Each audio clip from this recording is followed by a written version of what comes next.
Hey babes, welcome back to the O Show, everything crypto every day. Happy Thursday. Before we get started, I want to wish a very, very, very happy birthday to my daughter. She is officially 5 years old, and I'm so happy that she's growing up to being a very intelligent, confident, beautiful young lady, but I'm still a little bit in my feels because it is my baby. So I just wanted to kind of share that with you guys. Also, too, if you are interested in gifting her with something, we are asking that all gifts be in the form of a donation to either the Self-Care Lab, the boxing gym in Pomona I've been raising awareness for. They support keeping kids off of the street, away from gangs, away from drugs, and using boxing as a mechanism to battle any type of mental illness, or to the House of Ruth based out of Los Angeles, California. That is a DVSA shelter that houses survivors. Thank you guys, and let's get into it.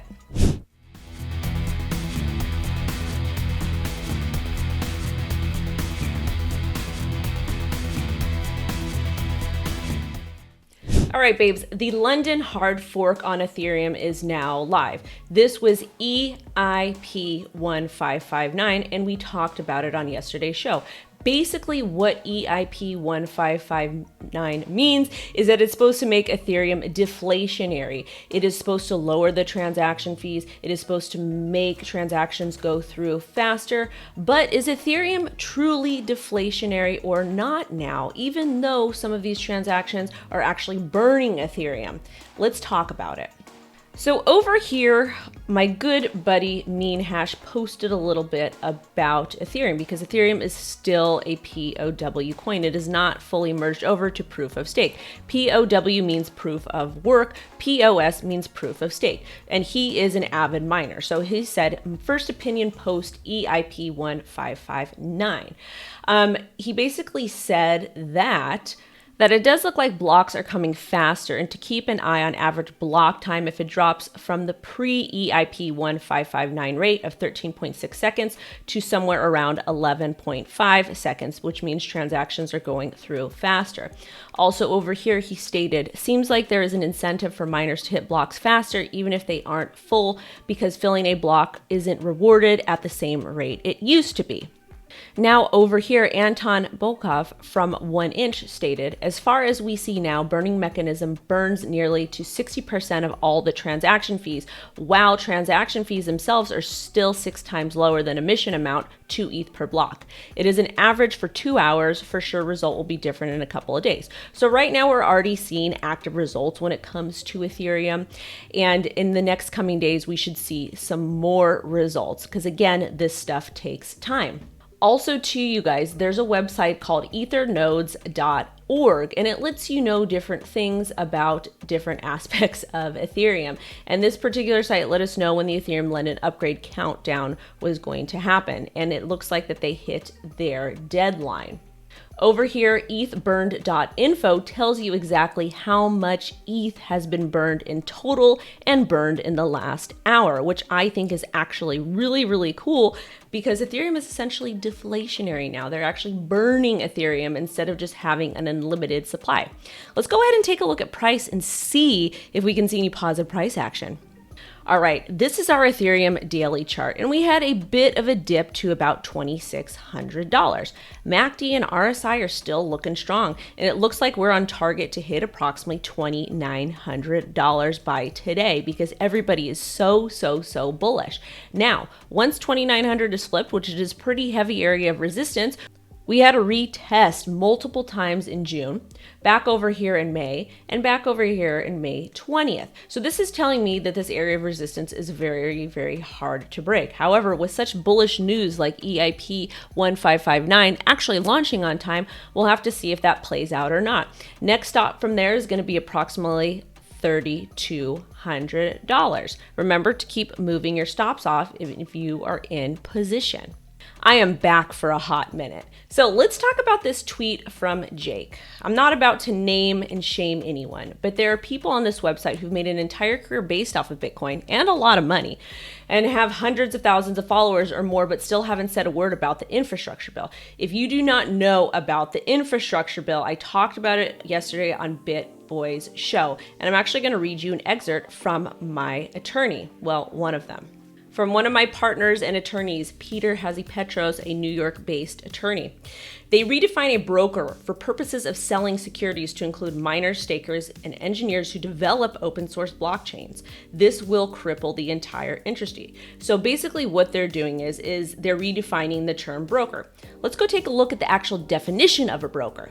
Just by Googling it quickly, a broker is a person or firm who arranges transactions between a buyer and seller for a commission when the deal is executed. A broker who also acts as a seller or buyer becomes a principal party to the deal. Neither role should be confused with that of an agent, one who acts on behalf. So basically, a broker is somebody who facilitates a transaction and then obtains a fee for facilitating that transaction. And based off of what Peter said, is that when we're talking about cryptocurrency, blockchain technology, and traditional financial terms, it's going to get a little bit messy because they want to include miners, because essentially miners are receiving a fee or being paid for facilitating a transaction. Stakers are also receiving a pay for locking up or be participating in various pools to facilitate transactions as well. As far as engineers who develop open source blockchain, that gets a little bit tricky because if somebody writes code for something that is open source, they are not necessarily being compensated for that. So if this bill gets approved, it's going to be a really, really big problem. And over here, there is going to be a petition you can sign from fightforthefuture.org to go ahead and call the Senate about what is going on with cryptocurrency and blockchain, because we don't want this bill to pass. I'm going to have the link down below because it is important that we reach out. We talk with our city representatives, we talk with the state representatives, with the complete country's representatives, and let them know we don't want to do this. This is bad, very, very, very bad. There's other ways to tax. There's other ways to get income off of the middle class and the underdogs. This is not the right way. So please make sure you guys are active and participate. And of course, we have to talk about Miss B. So we had a little bit of a dip that made us retest approximately 37.5 here. And it looks like we're getting ready to bear cross with the MACD and essentially fall. If 34.7 breaks, then we will retest these areas about 35, 36. Personally, I would like to see Bitcoin get back in this range and maybe even just get it over with and dip, maybe dip to that 24,000 area if that's what ends up happening, and then commence this bull run.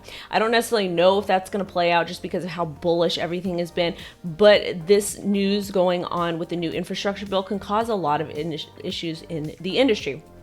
Taking a look at the 4-hour chart really quick, 4-hour chart shows that we're really fighting very, very hard here at about 37.4. So hopefully we can continue to bounce and go sideways here. However, I would be very, very, very careful. One thing I will say is DeFi is absolutely popping off. And of course, we have to cover FTX because not only are they a partner of the show, but they've got so much news going on, it's getting a little crazy. So crypto exchange FTX launched a sports NFT platform. NFTs have been going absolutely bonkers. People on crypto Twitter are buying freaking rocks from like 2017. But we're talking about sports NFTs. This is going to be a massive industry. We've talked about Top Shot. We've talked about So Rare. We've even talked about Akami Vivi, which is not necessarily sports related, but when you're dealing with things with licensing, it's a pretty big deal. So FTX has partnered with Dolphin Entertainment to launch an FTF marketplace, and the marketplace itself will focus on sports and entertainment. If they get licensing rights, forget it. It's going to absolutely absorb the industry. And of course, we have to talk about this story. A16Z, Block Tower, Alameda back, 12.5 million round for TrustToken. So TrustToken is an operator of decentralized finance, DeFi lending protocol, TrueFi, and stablecoin TUSD. And the fact that they have invested and backed another stablecoin, this is a good thing. This is a positive thing. So I would consider taking a look at this particular stablecoin, TUSD. And I also heard a little birdie that TrueFi is going off as well. If you're interested in investing in TrueFi, make sure not to chase those green candles. Thank you guys so much for watching. Have an amazing rest of your day. I will be back later tonight. And of course, I will be live streaming tomorrow at 9 a.m. PST with a couple of really cool special guests. Bye-bye.